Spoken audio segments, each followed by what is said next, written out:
All right. Good morning, good afternoon, good evening, and welcome, everyone. I'm your host. I'm Good Kitty. I'm the founder of BlockTune Music, and we are hitting off episode 3 of our series that we're doing, where we are going to be talking to musicians who are working together to release a brand new album, probably the first album on Stax. It is called When Walls Break, and we are releasing on the 19th of November. Two of the artists that we're going to feature today are Arno Carstens and Evert Snyman. They have both recorded 2 original tracks, or an original track each, for the album, along with 6 other musicians. We've got 8 in total. And each of the musicians have collaborated with 8 artists to produce artwork for the tracks. You're not going to find this music anywhere else but on Stax, on our brand new platform called Gated, which is being developed by Gary Ryder. And right now, you can head over to gated.so and you can listen to 30-second clips of each of the tracks to help you decide if you want to purchase the full album or if you want to purchase track by track. And there is a special little Easter egg for you if you do purchase the full album. And all I can say is that it's been created by our very special, very own artist, Reese Swanepoel. Okay, I just want to give a quick intro to what Stax is in case you are not familiar with it. It is a Bitcoin layer 2, and it adds scalability and smart contracts to Bitcoin.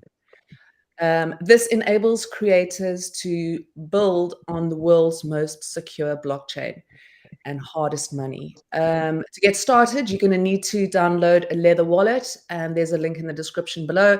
And you're going to need to get some stacks, STX, to purchase the tracks.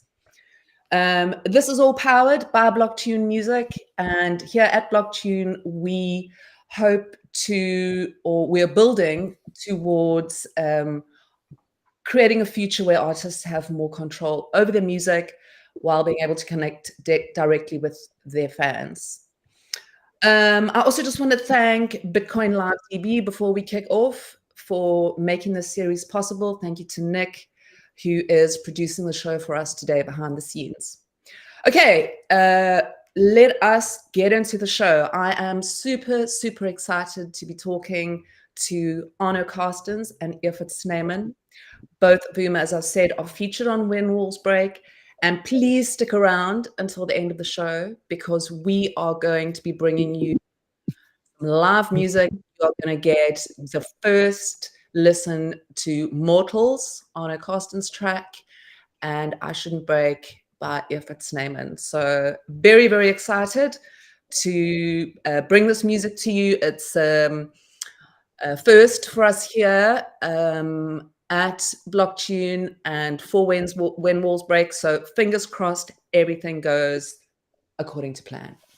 So I just want to introduce the musicians. Let's kick off with you, Arno. You are a solo artist. You are the front man for the Springbok Nude Girls, and you are also a fine artist. Do you want to tell us a little bit about how Springbok Nude Girls started and what led you to pursue a solo career? So just a quick sort of roundup of you as a musician.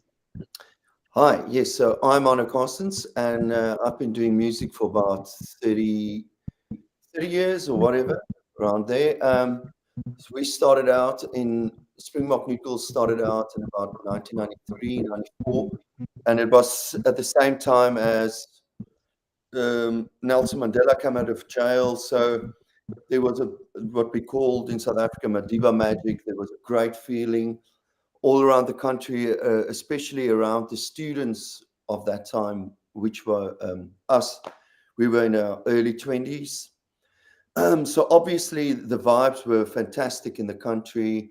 For the first time, our music wasn't banned and we felt like we were part of the world.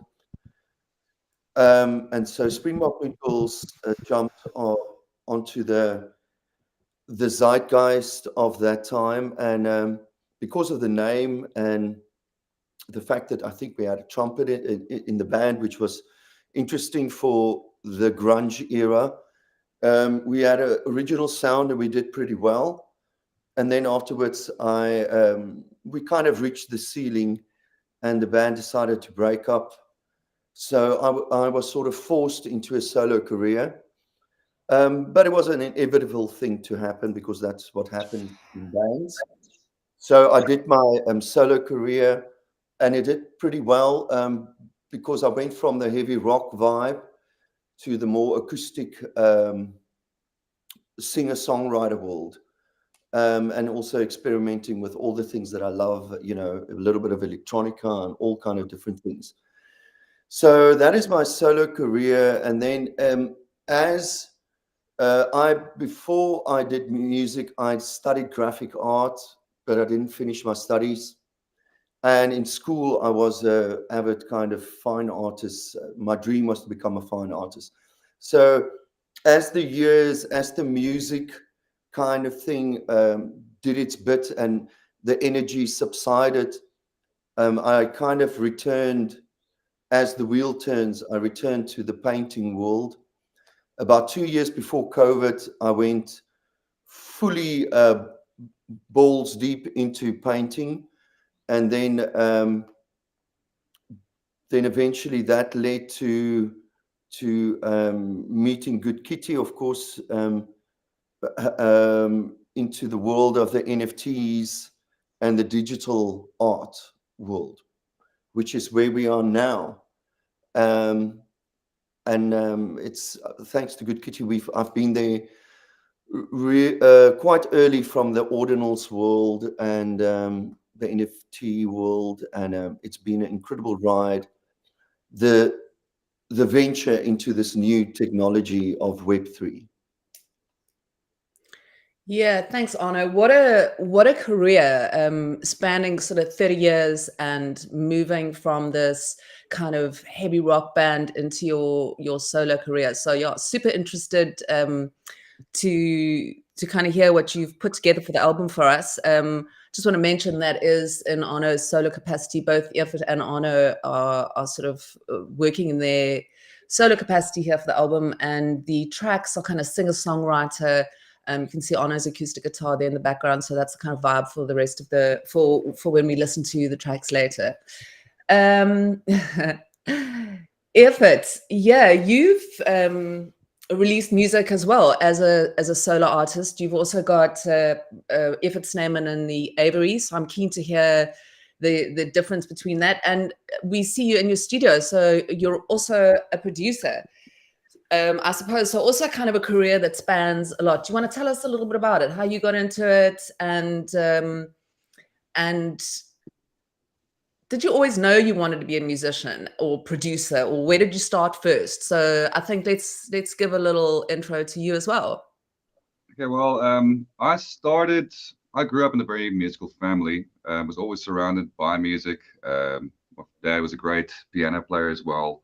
I don't know, but like what happened with me, I think when I started doing music properly, I think it was around 14, went to go record a place and it just sounded terrible to me. It didn't sound to what I had envisaged in my head.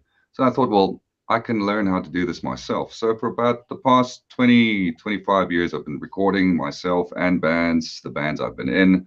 So it's always just been like a passion of mine. Like I love the producing side of stuff. Also love playing.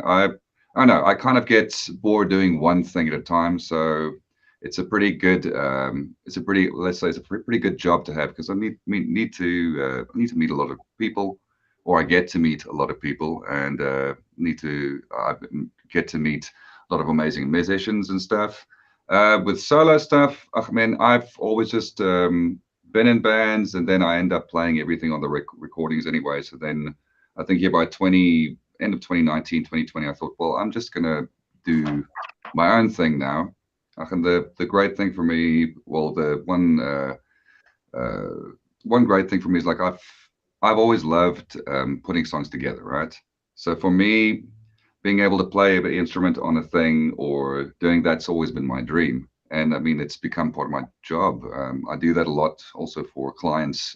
My studio, Pariah Studios, will get like solo artists coming in and then they don't have a band. So I like doing that. I like writing my own music. I love playing in bands. And yeah, just generally, my career is, I think, a bit more the last while. I've become a lot more known for the music that I record or the bands that I record than I think for my own music. But I mean, for each his own. I just love being able to do things that I love. I've got I don't know, maybe a weird perspective on stuff. It's changed a lot. I think when I was younger, I wanted to just be a rock star and do all that stuff, kind of stuff. Still want to do that. I mean, you'll never want to stop doing that. But I also just love the process of taking things apart and putting them together now with recordings and all that kind of stuff. Don't know if that that answers it. Yeah, no, what a story as well. I didn't know that you came from this kind of heavy music family as well, so that's interesting to hear. Do you find, I want to sort of talk with you both about sort of creative process, but I want to ask you, Evert, do you find that working with all these bands influences you as a songwriter or you as a musician who creates your own stuff? Or do you sort of have a very defined, okay, this is me as Evert Snyman and this is me as a producer? Or do they is there a crossover? I mean, like, for instance, like with me, Evert Snyman, that's when I play everything. If I have the Avery with me, that's when my band also partly plays with it. But I mean, I think you never stop learning. And I think if you play with as many people as possible, I mean, I can't read music. So the only way that I can learn a new technique or learn a new chord or whatever, I mean, there's all these educational tools online where you can probably learn these things easier. But I prefer, I don't know, learning from watching people play and like, that's a pretty cool trick. Maybe I should try that. Like you never stop learning that. And I mean, and that's, you can probably apply that to everything in life. You never stop learning. And for me, it's just like a never ending quest of getting more techniques and more ways to write songs or to record songs. I mean, for me, it's very hard to separate I mean, it's very hard for me as well to listen to music, a lot of different music, because I'm always going to be thinking technically, how did they make it? How was it recorded? Was that kind of stuff? My head goes into a total tangent. But from a songwriter's point of view, I think if you feel it and it feels good, that's what matters. It shouldn't matter whether people like it or people don't like it. Do you like it? Does it sound good to you? Does it evoke emotion? I mean, music in general, if it's sincere, and for me, and it's about the human condition, there's no way not to. I mean, you can hear if something comes from the heart. You can hear if people are motivated with emotion, that kind of stuff. That's what makes music good. Actually feeling it. Because I mean, you can be the best singer on earth, but if you have no personality or no conviction, it's just going to sound, I don't know, watered down. And at the same time, I'd much rather listen to a band that maybe isn't technically that good, but the music is good, than listen to a band that's really good, but the music is maybe not like my taste, because it's just going to emphasize how much I don't like the music that's written. I think that's the way I think about it. Yeah, you mentioned like a lot of nuggets there, I think, or a lot of good points, like the fact that you never stop learning. I think that's such an important thing in life, whether you are a musician or whatever you do in life, never stop learning. And I think, so you said something else as well. What did you say right at the end there? I felt like it was so, do you remember? Because it was another great comment. If you don't do what you love, yes, it's gonna suck. Yes, you got to do what you love. And that's the thing with musicians. Oh, that's what you're talking about, which I love, is like there's so many singers, because if you can imagine how many people in the world have got great voices, that there's so many of them, but not many of them succeed. And I think it's got to do with that. It's got to do with that energy that you put into, because live performance is obviously how you sort of build your fan base and whatever. You have to believe it. Someone's singing, And I mean, that happens a lot when I'm recording people. They'll sing their line, and then it's like, okay, you executed that right, but I don't believe you. It's not, it just Yeah. doesn't, that's what it's all about. It's conviction is the main thing. Yeah. Yeah, some great points there, Evert. Thanks. Arno, let's talk to you as well, because I mean, obviously you started off in a band and then you moved into being a solo artist. What was that like for you, going from all these years kind of being on the road with this band, recording with this band, and then it's breaking up and now you're a solo artist, you've got to start almost like all over again with your career. How was that for you, and how did your creative process kind of move through that? Were you heavily influenced as a solo artist by the Springbok Nude Girls? You know, Yeah. tell us a little bit about that. So, okay. So going from a band to solo, there's a couple of things to keep in mind. What are you going to do? What is your next step? So first, I was going to start a band, another heavy band called Skullfuckers. But then my manager said, and I also said, like, I'm sick of screaming. I've been screaming for 7 years at people. So if I just I believe in my songwriting capabilities, and I knew it was inevitable, so I was prepared to put in the work to go solo. Of course, you instantly realize that there's more pressure on you and that you're carrying the whole thing. But it's the pros of it is now you've got more control, almost full control about the music, which is fantastic. But also you realize eventually that the cool parts about being in a band was because of it's 5 different people giving their input into songs like Giant Love Affair or these Springbok Nude Girls songs. They are just so massive. The productions are incredibly big, well produced, and quite spectacular pieces of music.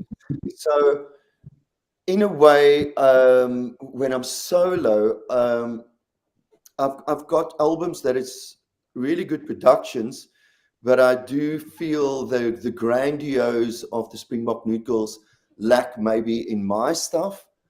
But so you compare, maybe you will be comparing your own career to your band's career, but it has to be different. Your solo career is obviously going to reflect more of your, like, I don't have enough patience to sit and write out colossal pieces of music.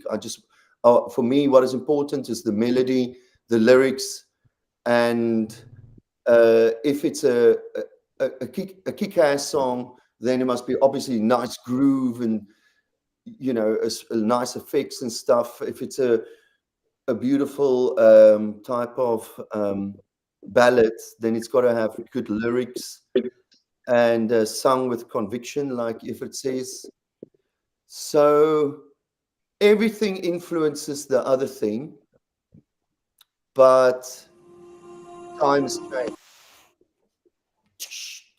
Did you feel kind of, after leaving the band, did you feel exposed as a songwriter and a vocalist, because you kind of were surrounded by these musicians, and then it was very much, I mean, I've heard it said that kind of with the Nude Girls, you practically didn't write the lyrics down. You kind of went in together and you just sort of worked and these songs happened. Whereas as a solo artist, was there more focus in the songwriting? What was the difference between the creative process? Okay, so the Springbok Nude Girls, when we were young, obviously it's in Afrikaans, I call it storm and drankjare. It's just kind of wild energy, and the 90s was quite aggressive as well. So we would like bubblegum on my boots. I wanted to when I came up with the line, I thought, this is like a no-brainer. That is like a brilliant chorus. The rest of the song, there was no lyrics. Same for Genie and a lot of that stuff. So when we recorded it, we used to do takes. You do a lot of takes, and then luckily on those takes, my lyrics were really good. It was a good take. So, and that stuck. I just checked out that there was a lady on here who asked if the Springbok Noodles, if the name came to me in a dream. Yes, it's true. This was, I think I was 22 or something, or 23. I'm not sure. But anyway, my girlfriend went to work. I think I woke up the morning still a bit drunk, and I was between sleeping and passed out. And while she was getting dressed, the guy on the radio was saying, and tomorrow night, the Springbok Noodles will be appearing live on. And I knew I was dreaming it up. So I quickly wrote down the name, and I kept it for the meeting later that day when I told them about my grand idea. Anyway. I just want to say hi to a couple of people that are in the room. Hello, Hattie. Super awesome to have you here. We've also got Peace Love Music. Peace Love Music is from Deorganized Media. They're also streaming this to their show. So super awesome to have you here, Peace. Thank you. Stu and the Welsh fam representing Welsh. Good to have you here. We've also got Art Matthews here. Art is also on the album. So how's it, Art? I'm so glad. Super cool. Yeah. Hey, Art. Jamie as well. He misses making cassette tapes. Just you guys, you brought out cassette tapes, Arno, when you first started with the Nude Girls, right? We brought out one. It was called The Missing Fling, and it was sort of it was kind of recordings from different shows. It's horrible, utterly horrible. But anyway, we did it. Yeah, so just wanted to say hi to Dietrich as well. Really cool to have you here. And I see who else did I see was in the audience? I saw a couple of people here that I wanted to say. Oh, Miss Gecko, you're here as well. So yeah, thanks guys for joining. Good to have you here. Okay, let's talk about career highlights. I mean, you guys have both been in the music industry for a very, very long time. Evert, I mean, you've worked with some very cool bands, so I'm sure there's a lot of highlights there. Yes, what's the band called that you used to be with just now? Just like a little bit. Pollinator? That was one of my bands. To say all the bands you've been in. I like Pollinator. It sounds fantastic. Is that a verb?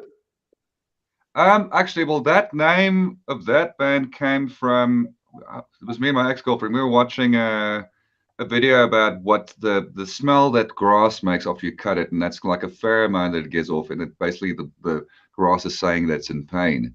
And I thought, and it's yeah, and then we just thought like that the name stuck, so I just thought that'd be great. But that was a very fun band. We had 3 very different people. More of my stuff was the heavy stuff. Then Louise, our bass player, she did more of the 80s stuff, and then our drummer did more of like the jazzy kind of stuff. And we just kind of combined that together. It was a very, very, very weird band. And like the one album we made, I think it was like 17 tracks, and we fit it into 45 minutes. That was like the only prerequisite. Everything we did it on our own terms, very much, I think, as well. Very, very fun live show. Very fun band. But I mean, also it's like you also want to start doing your own things, and then if it's a democracy with 3 people and one person doesn't like it, then we don't play it, and then eventually everything just takes too long. Hence going solo and doing my own thing. But yeah. And also got a new band called Max Damage as well. I started with Max Scomberg, who mainly does the vocals and drums. I do the guitar. Then what else have we got? I kind of lose track of all the stuff that I do because let's say I've basically got my finger in every pie, for lack of a better term. But yeah. Cooking pies, that's what it's all about. Ongoing, Pardon? it's an ongoing machine. Yeah. Because I mean, Arno, like, sorry, Evert. I'm saying, like, at the end of your life, like in 20 years, be like, you know, I made a lot of music. This is great. Then you can die. Yeah, that's what it's all about. Never stop creating. You said, no. Love it. Arno, I'm sure over the course of the 30 years that you've been producing music, there's been some real highlights for you. Springbok Nude Girls, Arno Carstens solo. You know, you've toured all over the world. You've won a number of awards. So I guess it's difficult to pick out what really stands out. But what is it for you? I can tell you. So basically, the best stuff is always the first time. The first time you hear your song on radio, then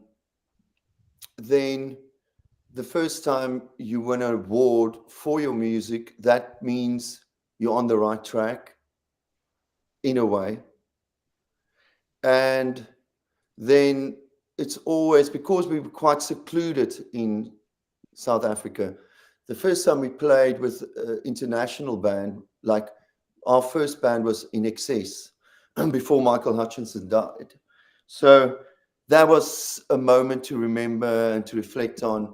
And of course, you know, playing with Rolling Stones and U2, it's amazing when you play with other bands because you're behind the scenes and you're a fly on the wall and you can see what's happening. And if you meet enough of these people, you realize that the more successful they are, the nicer they are, actually, because they're probably so grateful. But so, and then also, for instance, I also feel like I'm definitely on the other side of midnight when it comes to my career. So about 2 years ago or something, the Springbok Noodles, we got back together again and we've made 2 albums again. And the last album we won another award, Salma Award for, and that felt really good because we weren't expecting any more of stuff like that, because you know, I heard Robert Smith say in an interview the other day that even if The Cure brings out the best album right now, people will always want their old stuff because that is what their history is about, their relationship with the music. So it was a nice feeling to, at such a late stage in our career, to win another little award. So it means we might actually be getting better. We might lose something with age, maybe the wild ignorance energy, ignorant energy kind of thing that creates quite wild stuff. But the older you get, the better you get at production. I think you sometimes actually you actually sing better as well, until a certain age when it really goes down. But yes, that's what I've got to say. Guys, it's interesting because, you know, you've both done, you know, you've performed and collaborated with so many artists, and now you're collaborating with each other. Yay! You're working on a project together. Do you want to tell me about it? I mean, I've heard a couple of the tracks. It seems to be a very different sound for you, Arno. I don't know if it's, you know, because I know Arno sort of went from the heavier stuff with the Nude Girls to his more sort of chilled out solo stuff. So he's kind of moving back into like you've brought this the old Arno back in a way. Tell me a little bit about it. Okay, well, what I can tell you is when I was think about 14 or 15, right? First time I saw a proper live band, it was Springbok New Girls, and I was like, "Fuck, this is sorry, swearing. This is awesome. I wanna do this, you know." So it's kind of like a full circle thing for me. But on the other side as well is like, I always loved all of that heavy stuff and seeing that heavy stuff live. So I was like, "Oh, I want to make some heavy stuff with Arno. This will be awesome." Because I already just knew that it would sound great and it would be.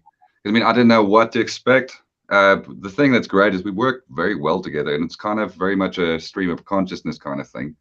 So, I mean, I make all the music before he gets here and before we start recording, and then he just on the. It's like I don't know how the hell he does it. He just It just comes out of him.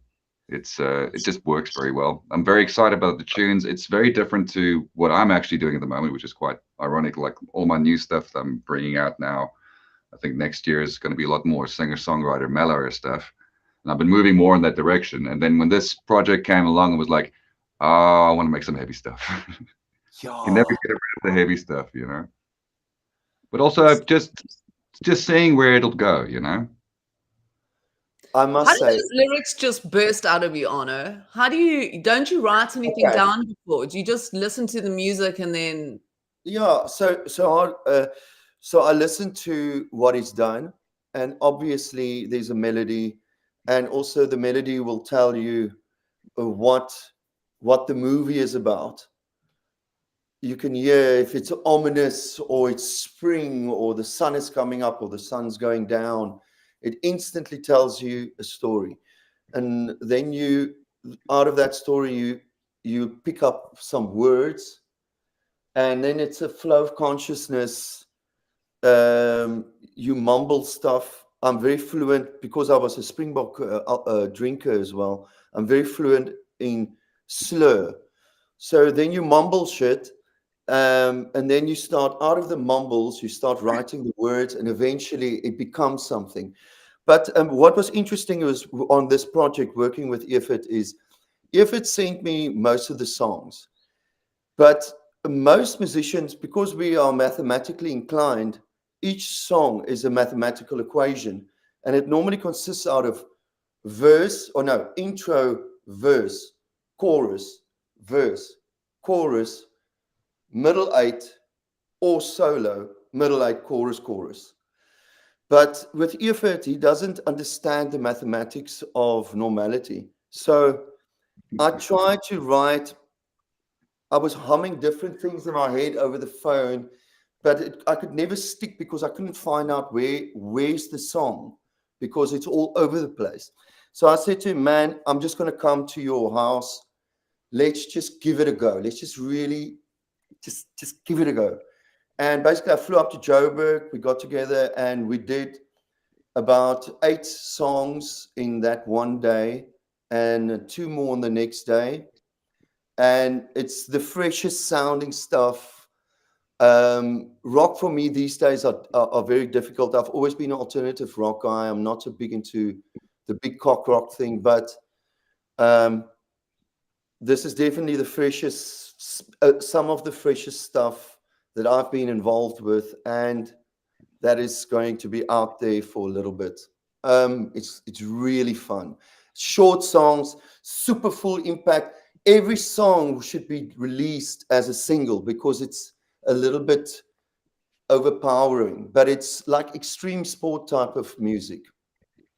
Yes, quite a barrage on your psyche. Like even like when I have listened to it, it's like it's quite intense stuff. But I think Yeah. as well, in the beginning it was like a couple of songs, and then after we recorded the first time, then I made a couple more, and then you start picking up the vibe and going from there, you know. But the cool thing is, I never know how the hell it's going to come out, and that's kind of exciting for me. Not knowing Yes. how it's going to come out, because that's the whole thing. Because you were saying like my understanding of the normal song formula. Like I like this normal song formula. I mean, I grew up with that stuff, but I just love it when things happen that you don't expect. It just Well, makes more exciting. that is what makes things interesting. And I think with time, as we get older, like I say, it's a kind of a youthful ignorant bliss of energy, because you just do wild stuff, you know. And the older you get, the more conservative I think you get, because I don't feel like throwing up just after I had a laugh, you know, or, you know what I'm saying. Jumping from one place to another is just a lot of work.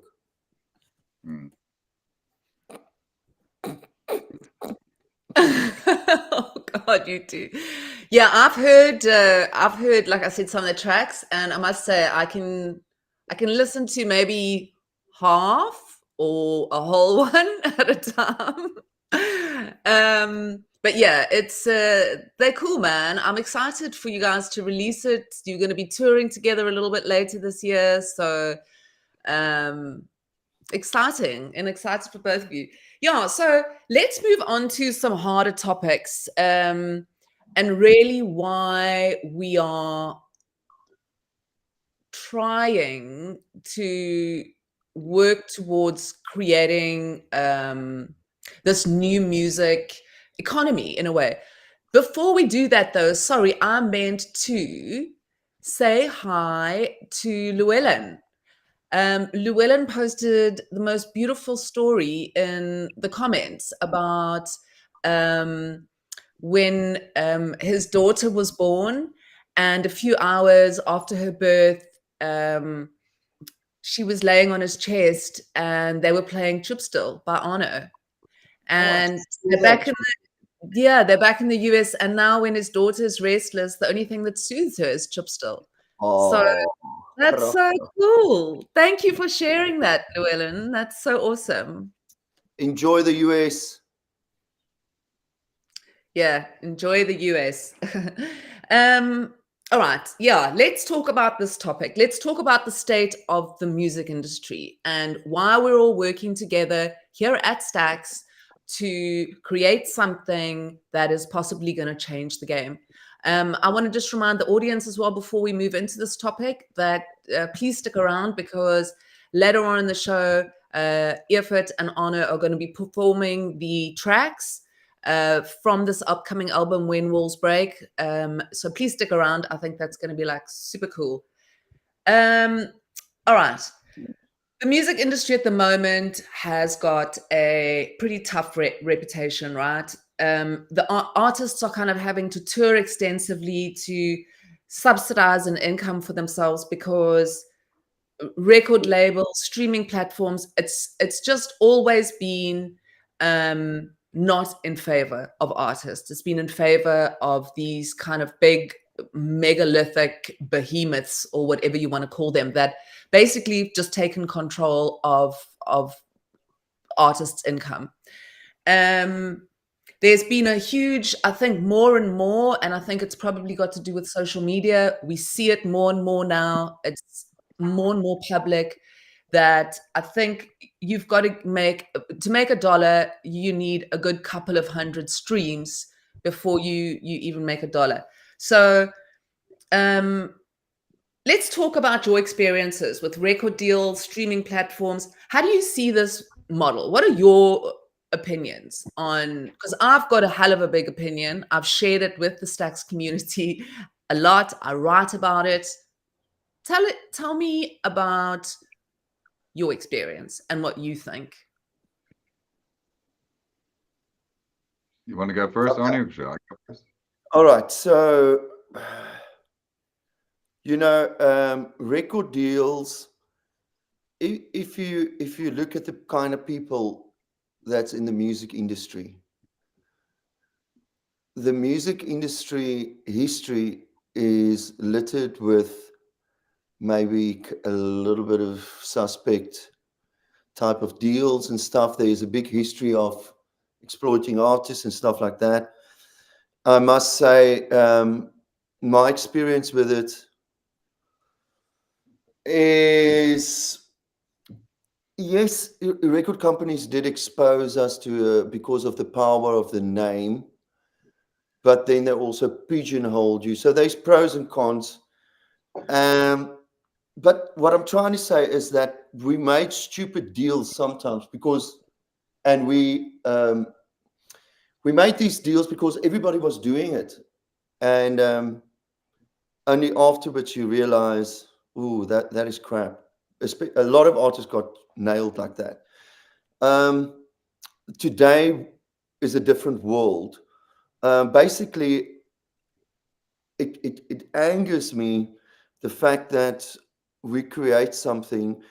I pay 120,000 Rand to create an album, and then you'll make 300 Rand back. I don't know what this is in pounds and dollars. It's like a million streams is $18,000, which is ridiculous money. It's stupid. So the formula of streaming, of taking, being paid 0.02% or something for work that you did, and then the record company taking 50% of that, is ridiculous. And that there's not a lawyer out there that hasn't taken this whole thing to court. I mean, obviously there's some red tape, so most lawyers must know that it's an unwinnable situation. But it's a crazy. I know the world is crazy, but I think music was the first one to fall, and now the movie industry and the TV industry is the next to fall. Because at the end of the day, you don't really have to pay to stream all the latest music, latest movies for free. If you really want to, you can do that. So the new digital world has turned musicians into glorified stamp collectors, and is slowly but surely killing the band format. And now you just have a whole lot of solo artists in the world, because it's too expensive to have a band, because it doesn't make sense anymore to travel with them, because everything is so expensive. There's a lot of crazy stuff. So therefore, I am especially, I see a little light at the end of the tunnel for us artists in Web3, in putting music videos onto NFTs, because NFTs has got more worth than music. So I've done it before. We've done it before. I've done it with Good Kitty. I put out an album, then I recorded the album, a live version of the album, and we shot it. It got shot by 4 or 5 cameras on green screen. I took the footage afterwards. I edited it down. I had the song mixed, and then I sell the video on an NFT, and then I sell 100 of the songs. So the original songs are still out on the streaming world, where it makes no money, but it's cool because it's for free. And then the NFTs brought in enough money to actually record another song. So the light is for real.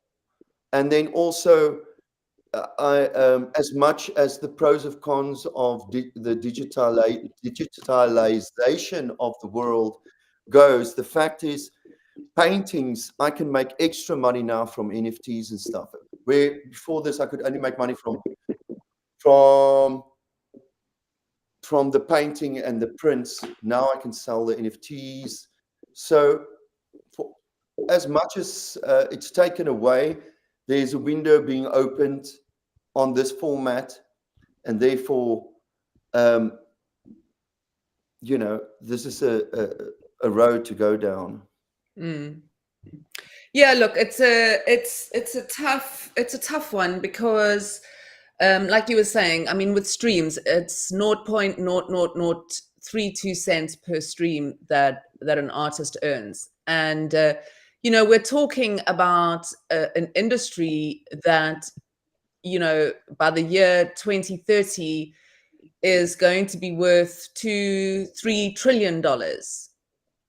This is a huge amount of money if you take the touring, if you take the streaming, and all together. So when you look at things like ticketing, this could be done where money could go directly to the artist. Selling your music on platforms like Gated,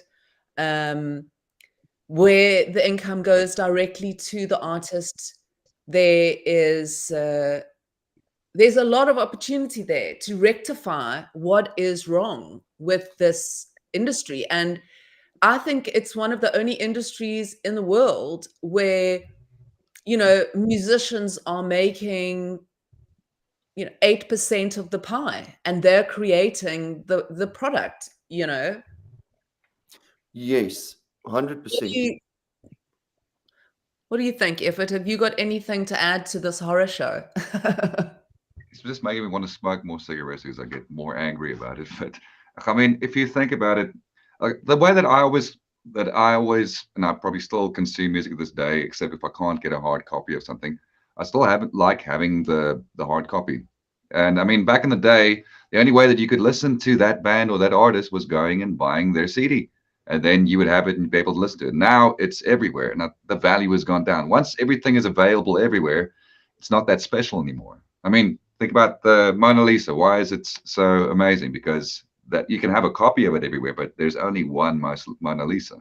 That's what Mm. makes it all. And And like the that's value, the digital yeah, thing then makes it worth so much more. that's why I'm saying, look, this ties into the NFT thing. It's like it's something that's there, and it's not everyone has it. It's like something that's special. It makes it special again, and it kind Yeah. of Yeah. gives the power a bit more back to the artist making the stuff. Because I Mm. mean, the way I think of making music, I make it because I love it. I've never expected anything from music. I mean, that's why I run a studio. That's how I sustain myself, is by recording people and running a studio and doing that kind of jazz. And I also love doing that. But I mean, I just wish it could go back. I mean, there's no way. The music industry has been screwing people for many artists for many years. I mean, even back in the day when record labels were a bigger thing, you'd still be working in arrears with them because you'd have to pay off what they would pay for your making your album and the promotion, the marketing, all that kind of stuff. I mean, that's why I record myself. I've been recording myself for 16 years because I just cut out the middleman there completely. But the thing is, it looks good to be on a label. It does look good. But the thing is, then Yeah. your label should be doing something for you. And I promise you, people just want to hit the marks. If you think of how television is also starting to go down, it's like everything has to fit a certain, it has to tick a couple of boxes everywhere. And that's when art ceases to become art for me. Like if something comes out and you like it and you don't know why you like it, and it's something that's different, that's what makes it awesome. And I mean, we don't really have that anymore. Everything's like cookie cutter. Uh, I don't know. Look, I Yes. must say, because I'm a music nerd, I'm living in heaven, right? Because music is for free, and because I was a young boy and a music lover in the 80s. I used to sit and record songs on my tape deck from radio. So, So I still do it now. Every 2 weeks, I make a playlist. I have to search really hard for good music, but I get it. There's a lot of good stuff out there. You just got to look for it. So I still, like I say, I live in heaven because I'm a music nerd. But then again, the price I pay for that is the fact that I create stuff because I love it. I just don't get paid for it. But then again, also, here's the other thing. I've always been a niche, alternate, alt rock artist, right? And you're a niche of a niche of a niche. And the fact is, I've never really made a lot of money from CD sales and stuff like that. Over the years, probably a bit, but not. It was never enough to sustain. I had to play live, and I love playing live. So I make a living from playing live music. Music is almost a flyer, but it's a flyer that I love. Mm. Yeah. if you also Look. think about the way, like if you go to say like a market, like a secondhand market where you're going to go thrifting or whatever, you don't know what you're going to find. And then when you find something that's really awesome and you get it, it's like, well, this is cool. This is something that's special. Music today is not that. Yeah. Or music. No. You must just look. I'll send you my stuff. I do send it to you, but there's gems in there, man. No, I'm not taking away that there isn't gems of music everywhere.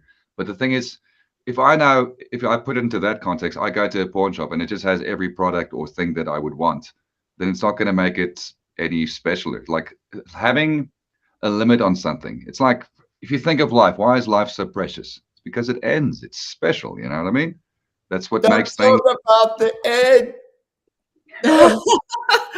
Yes, on that note, but I think the nice thing with Gated, just going back to what you guys are saying before we kind of move into the live performance, because we are coming up on the hour. I think what's interesting about Gated is that it allows musicians, so you can make the music copies limited. You can make only 25 copies of your song. That means only 25 copies exist in the world. You can Wow. make one copy of your song so that there's only one copy in the world. And the nice thing with Gated is that you obviously can't listen to the songs unless you own them. And but an artist can also add things, add products to his profile. So you can, if you buy the track, for example, get a vinyl, or if you buy the album digitally, the artist can send you a vinyl, or the artist can send you merch, or you can open up through your NFT, open up to channels that can buy those products. So this changes the game in ways you can't even imagine yet, giving artists complete control over their careers. That's why a platform like Gated, a blockchain like Stacks, like Bitcoin, is going to change the game for musicians, for artists everywhere. So it is very, very exciting. And I'm really thrilled to have the musicians that we have got on board. I just want to say, I saw Reese Swanepoel is here. Hi, Reese. As I mentioned earlier, if you buy the full album, because on Gated, you can either choose to buy singles, so you can buy 3 singles if you only want. There's 8 on the album. But if you press buy album, you also receive a very, very special artwork by our very own Reese Swanepoel. So you're only going to get that artwork and see the full artwork because it's partially blurred out on the album cover if you buy the full album. So very exciting. Peace, just another hello to you. Thank you very much. I am so focused on building solutions. So yes, indeed. All right, and who else have we got here that's popped in? Let's have a look. Oh, I can't scroll up far enough. So, oh, Andy, I saw you here. Welcome, Andy. Thanks so much for joining us. So yeah, pop some comments in the chat, because I'm going to try and give everybody a shout out as we go.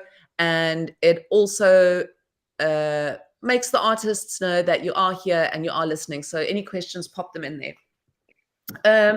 So yeah, I think we've covered really how we think blockchain can change, right? We understand the importance of it, and we understand that it's giving you control back after these years and years and years and decades. I mean, the first record label, 108 years ago, Columbia, is still one of the biggest record labels in the world. I mean, have you ever, they control it, you know, along with Sony. So anyway. I'm all for other people's success. And we must just watch out that musicians don't sound like victims constantly.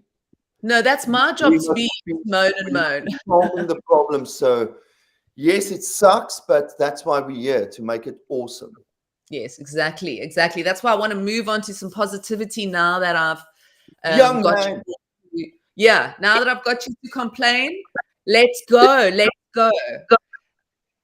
Okay, I am super, super excited because we're going to end off the show with some performances. But we're going to start with you, Evert, if that's okay. Your track is called I Shouldn't Break. Do you want to tell us a little bit about it? What inspired it? Before you play it, let's get a little bit of behind the scenes info on what that song's about and anything else you want to mention. It's a love song for my wife, basically. Oh, how beautiful! I wrote it before we started dating. or we had just started dating, and I was still in the mode of like, is this going to be nice or is this going to be bad? And then it just kept being really great and nice, and yeah, that's where it came from. The me not brag, like I shouldn't brag for a while. It's like I said, I should be satisfied for a while, but I'm still. I mean, we're 4 years in now, and I'm still quite satisfied. So that's basically what it's about. Most of the stuff I write, I would just write. I try to write what I know, and I try to write what's happening in my life. So that's the long. Okay, let me grab my gather. Here we go. I want to see some applause from in the comments, please. Hands together. Let's give them an applause. Woohoo! Okay, here we go.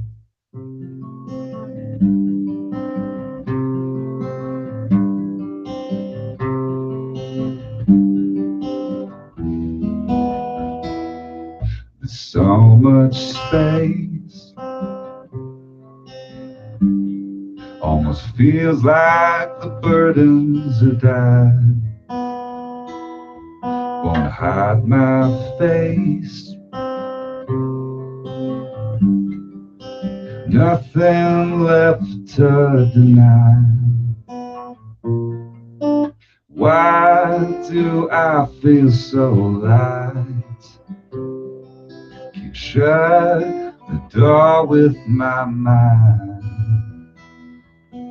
All I have is time. Why do I feel so light? Should be overjoyed,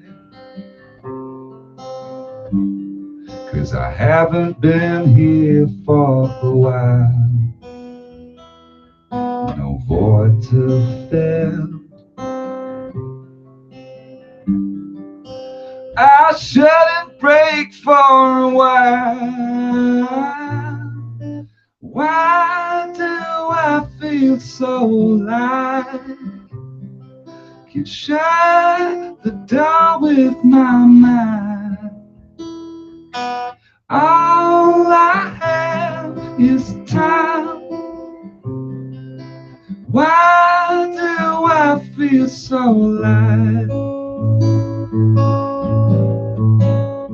I should be petrified.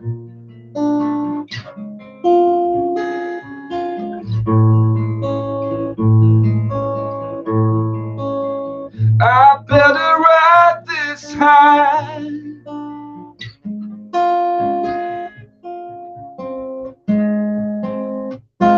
La, da, da, da, da. La, da, da, da, da, da. La, da.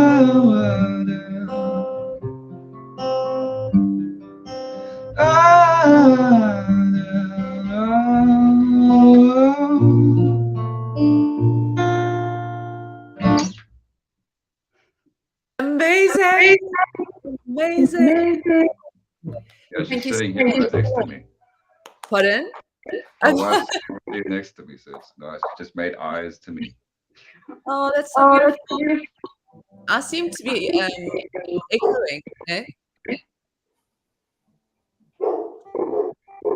Yeah, I can hear the echo. No. Gigs. Oh, that's Arno's dog. Right. What are you calling me? Yeah, that was amazing. Thank you very much, Evert. Beautiful song. And we've got some awesome hand clapping going on in the audience. Let's have a look. We've got Andy, we've got Vessel, we've got Llewellyn, we've got Natasha, we've got GPSC. You're in the house. Good to have you. GPSC has got a mint coming up soon. I can see there's a Tremp whitelist. What do you call those things? Barcode or scanny things or whatever at the top of the screen. So whitelists going out there for GPSC's new mint. And yeah, so awesome response from the audience. Evert, thank you very, very much. And so that's the track. That's Evert's track, I Shouldn't Break. It's just the live version. A live version. And the track's going to be available on When Walls Break on the 19th of November, being released on gated.so. Like I said earlier, you can, as a sneak peek, and I'm only telling people in the audience, you can head over to gated.so. Gary is still busy developing it. So this is just a page that Gary and I are working on to kind of get the platform right. So it's not how you're going to receive it when we mint, but to the people in the audience, head over there and you can actually listen to 30-second samples from each of the artists. The artworks are blurred out. We've got artworks coming from a lot of Stax OG artists. The Artist, Vandal from Project Indigo, Ronan from Nonish. We've got Carol Levy from Gamma. She does incredible dot work. We've got Grace High, an artist in Paris. Who else have we got? We've got some amazing artists. So the art is also just legendary. I think you guys are going to love it. Yeah, big alpha, Reese.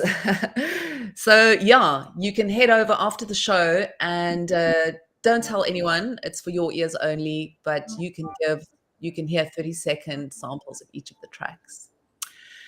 Okay, Arno's track is called Mortals. Before you give us a little sneak peek on what it's going to sound like, do you want to tell us a little bit about the song? So Mortals is about just me from an objective viewpoint, trying to be objective, looking at the situation. You know, artists are kind of a mirror to the population.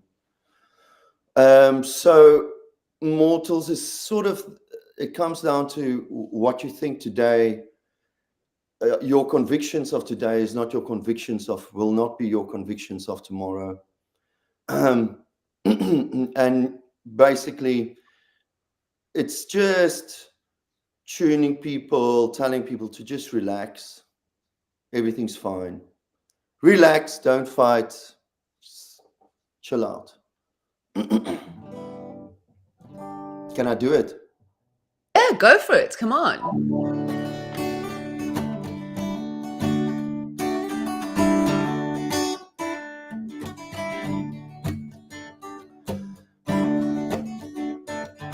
Can't for the death of me emphasize the beauty that I see in your wandering eyes so bewildering.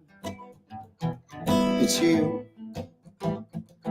who punched the holes in the roof that night, who stayed up till they arrived alive, expecting the worst. Flow like water when the flames are on the loose. Baba weave, take it on the cheek, nobody leave. Firefighters smoldering in the heat. Mortals we will never leave. That's why we seldom return to the moon. They had to separate the crazies from the rest of the neighborhood. We are teenagers, wild as beasts, as we feast on ourselves cause we can't beat misery. Mortals, ooh, alright, oh, stand down, don't fight.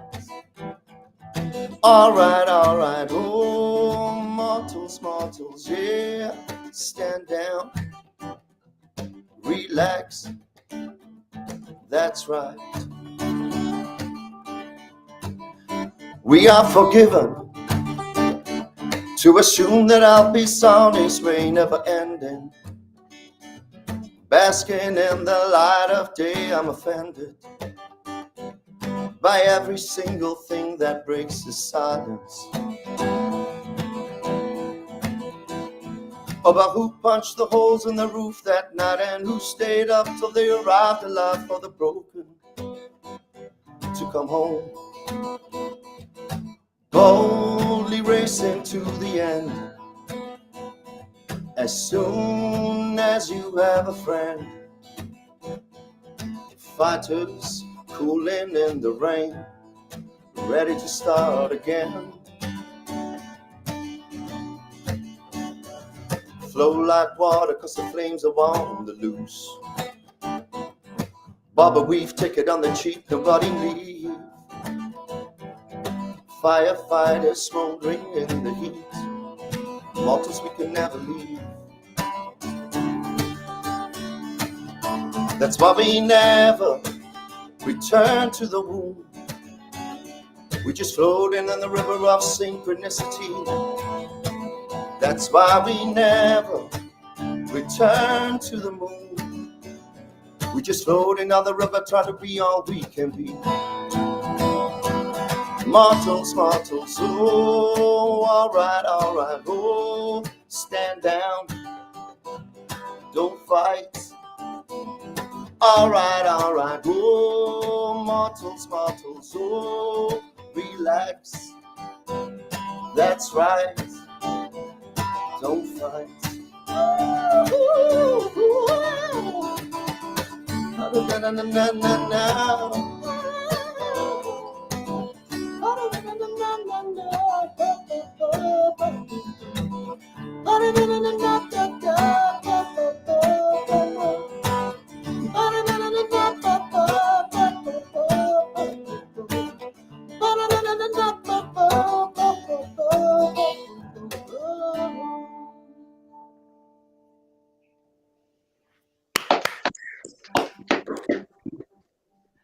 Absolutely so cool, Arno. Evert, you ever do that? Huh? That's how you clap. You see, he's never on the other side of the clapping. That's who you clap. I'm clapping. Oh my God, guys. That was so cool. I wish we could get some more. I just want to say hey to Gary. Gary is in the house. Now, Gary is building our platform, gated.so. Like I said, you could head over there for a sneak peek at the music. Don't tell anybody else. Hi to Radioactive. Good to see you here. Who else is here that I've missed? Natasha. Oh, I've said hi to you just now. So Absolute Cost of Everything. Ace, you're in the house. Nikos, so much applause during the tracks. So really, everybody absolutely loved it. And remember, coming out 19th of November, the album When Walls Break on Gated. This is especially for the Stax community. You cannot hear the songs unless you purchase the NFT. We haven't decided yet how many tracks we are going to release, but it could 1 be million. 2 million, please. Just 2 million. I want it to be special. 100. So I just want you guys to know that if you want the track, you need to be there early. Remember as well that if you mint, there's a button that says buy album.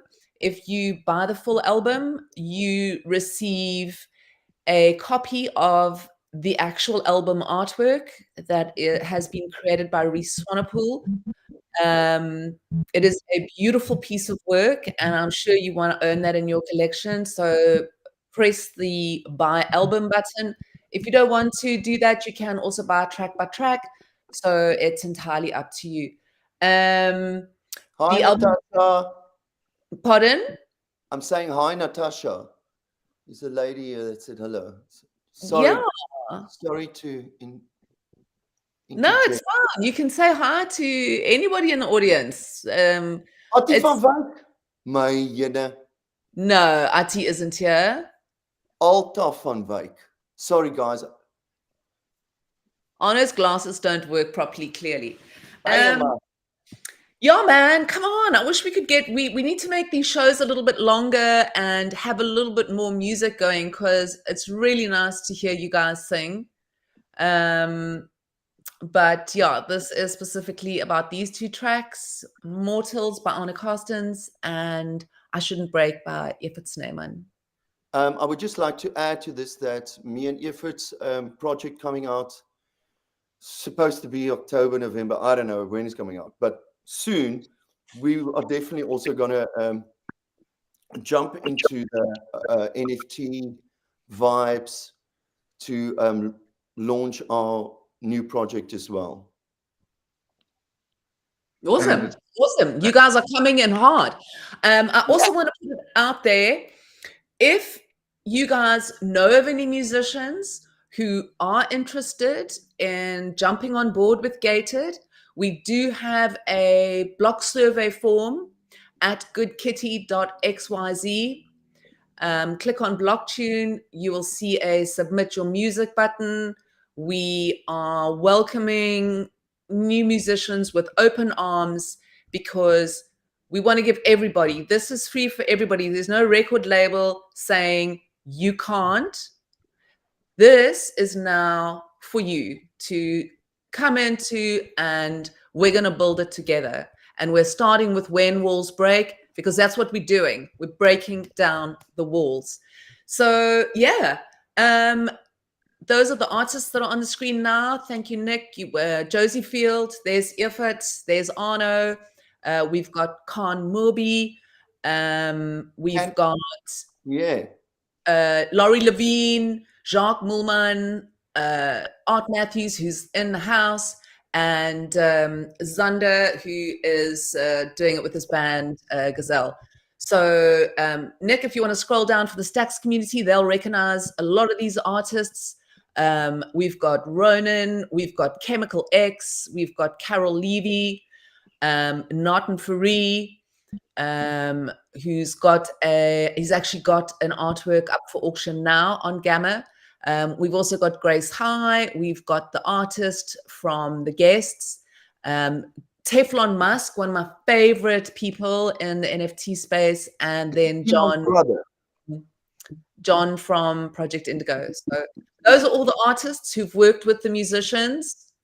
These aren't the actual artworks. This is just to show you their style. They've each created a special artwork that has been inspired. They were all sent the tracks, and they created special artworks specifically for you for the album and for the track. So yeah, guys, have you got any closing comments? Anything you want to add? Anything I didn't cover? Any more songs you want to play? I would like to say one more thing, that I have been listening to the album, to the whole album, of course, in the whole. And I've been part of many compilations, and this is an awesome compilation because it's so chilled out. You can just put it on, and I love Laurie Levine and Josie Fields.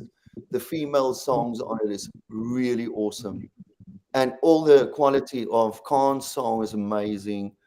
Zander is weird and amazing, and whatever. But the fact is, it's a flippin' awesome album, and I'm really happy to be, like I'm sure all the other artists are, to be on the first of this. Hopefully, something that will continue into the future of bringing in new artists to this kind of thought process. I just want to say thank you. I'm really grateful to be part of this. For me as well, it's also nice. The specific song that's on it of mine is more of a showcase of more of my Mellowware stuff, which is something that doesn't happen a lot. So it's kind of nice as well for me. So yeah, I'm really, really excited for this project. I think it's going to be awesome. Or really is awesome. Yeah, it's awesome. All right, guys. Thank you very much again to Nick at Bitcoin Live DB. He's behind the scenes, bringing us all the extra visuals and making sure it all sounds awesome. So please give them a follow on Twitter as well. We've got shows every week. So please join us every Saturday at the same time. We're streaming from YouTube. We're also streaming onto Twitter, onto Facebook. So keep an eye out for the rest of the shows. We've got Art Matthews coming up. We've got Khan Mubi coming up. We've got Josie Field, Laurie Levine, Zander, Jacques Mullman.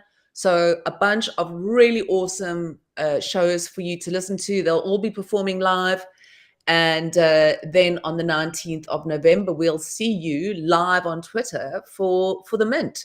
So follow myself as well, Good Kitty. So it's at This Kitty Is Good on Twitter. We got all the info coming out there. And yeah, just super awesome to have you both here. Thank you, Arno. Thank you, Evert. Thank you. Yeah, it's a pleasure. See you around soon. And thank you very much to everybody who joined. Thank you to everybody. Cheers. Cheers. Bye.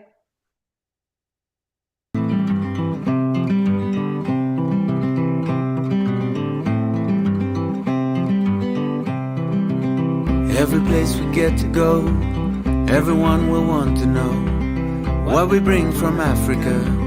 Let it flow, let it flow. So much space. I'm struggling to find a reason. Another song, if it's only an illusion. Wondering, I so bewildered. It's you. You make it alright. Song that you're